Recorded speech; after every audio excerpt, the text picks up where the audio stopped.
Écoute-moi.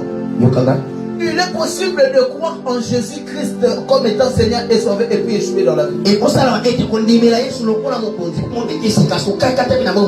Ne pensez pas que tous ceux qui sont dans les morgues là, qui sont morts des pauvres là, tous sont des païens. Ce ne sont pas tous ceux qui sont morts et qui sont dans les cimetières là, pauvres. Ils ne sont pas tous des païens. Il y a de ceux qui ont fait des années en étant enfants de Dieu. Avouez, et ils ont une promesse qu'ils vont réussir dans la vie. Ils avaient une forte assurance qu'ils vont réussir dans la vie. Mais vu que les jours ne se ressemblent pas, et arrivé le lendemain, ils meurent. C'est comme ça.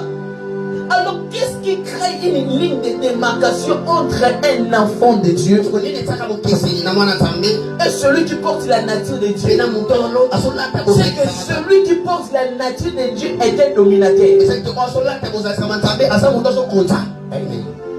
Parce que vu que Dieu est un dominateur,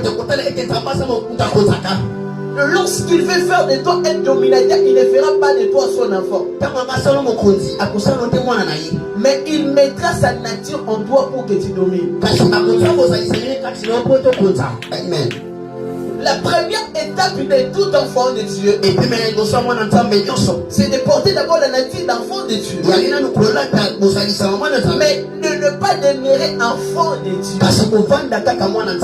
Non.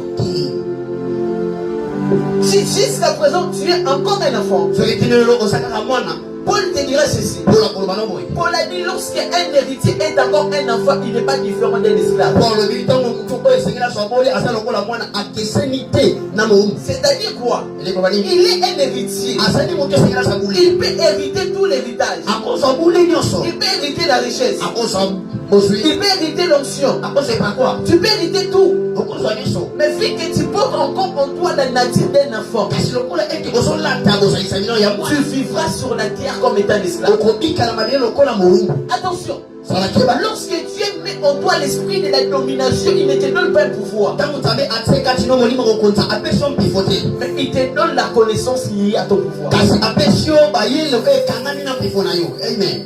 Je vous dis et je vous le redirai encore. On ne domine pas dans le monde spirituel avec un pouvoir. Ce n'est pas celui qui fait beaucoup de miracles mani ou de miracles qui est autoritaire dans le monde spirituel. La nature de la domination dans le monde spirituel dépend de la connaissance que tu as.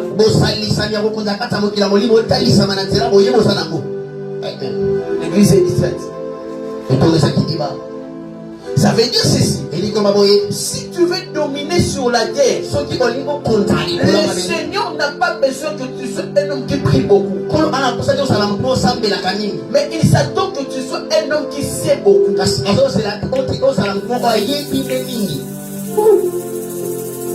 Le Seigneur n'utilise pas le puissant. Il utilise les sages. Le royaume des cieux n'est pas dominé parce que tu as de l'autorité. En fait, cette autorité que l'homme doit chercher dans le monde spirituel, ce n'est pas l'opération de miracle. Si vous ne savez pas, la plus petite dimension dans le monde spirituel, ce sont les dons spirituels.